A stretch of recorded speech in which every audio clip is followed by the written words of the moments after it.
Olá, sejam bem-vindos a mais um vídeo sobre biologia.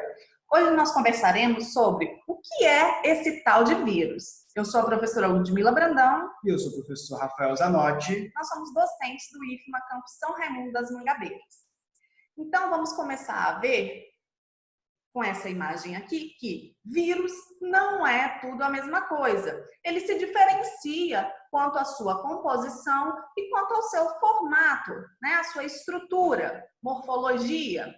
Então, nós podemos observar que o primeiro tipo de vírus representado, que é um vírus do mosaico do tabaco, ele apresenta um capsídeo, que é uma estrutura externa formada por proteínas, e no seu interior o material genético do tipo RNA.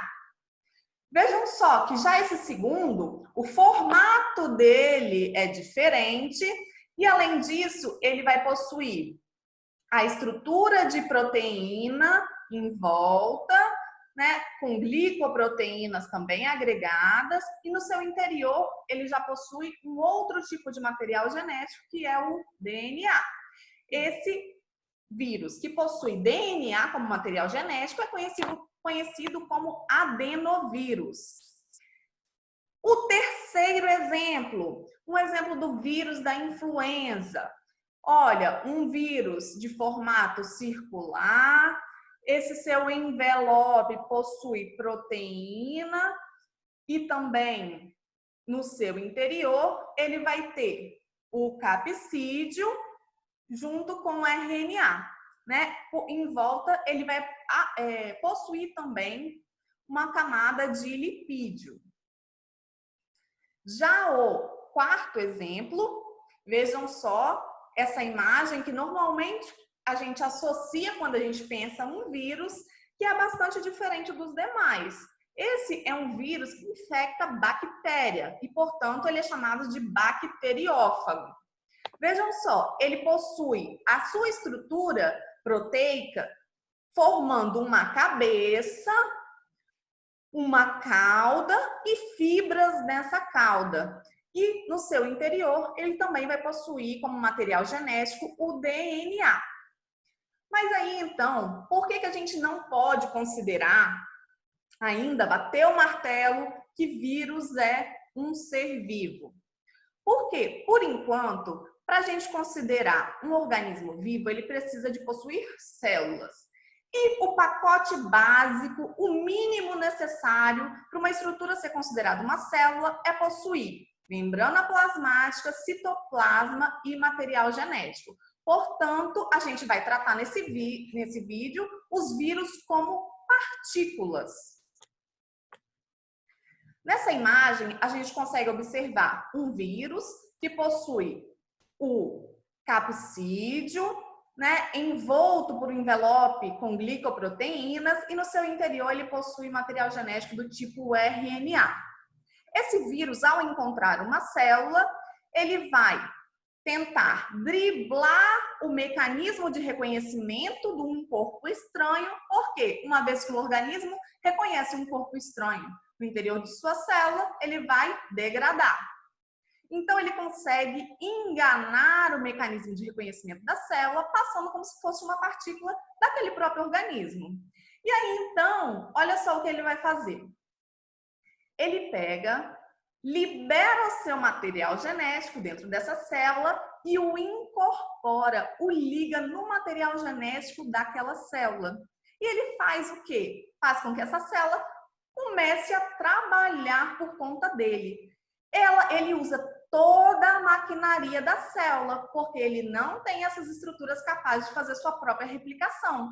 Lembram que o vírus é considerado um organismo intracelular obrigatório, ou uma partícula intracelular obrigatória, né? Que a gente não sabe se pode considerar como organismo ou não. Então, a partir disso, essa célula começa a trabalhar por esse vírus e toda vez que ela se multiplica, mais cópias de vírus nós teremos.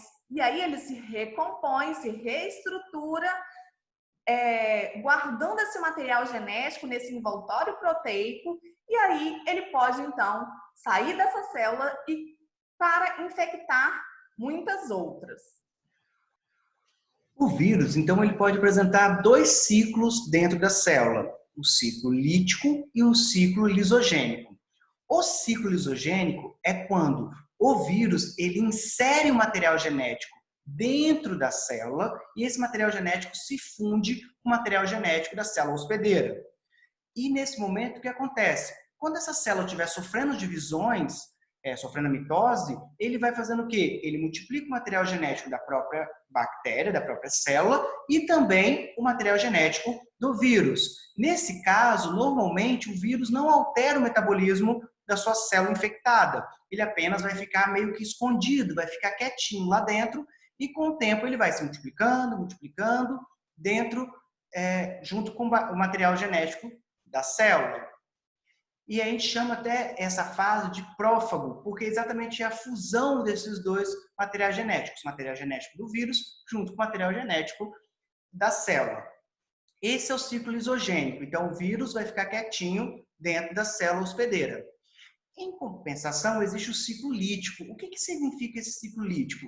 É o momento em que, por algum fator, por algum estímulo, o vírus ele começa a produzir as estruturas dele, começa a produzir o capsídeo, toda aquela estrutura externa do vírus vai ser produzida, assim como a multiplicação do seu material. Então, esse vírus vai começar a formar novos vírus dentro de uma única célula e depois de um tempo, o que vai acontecer?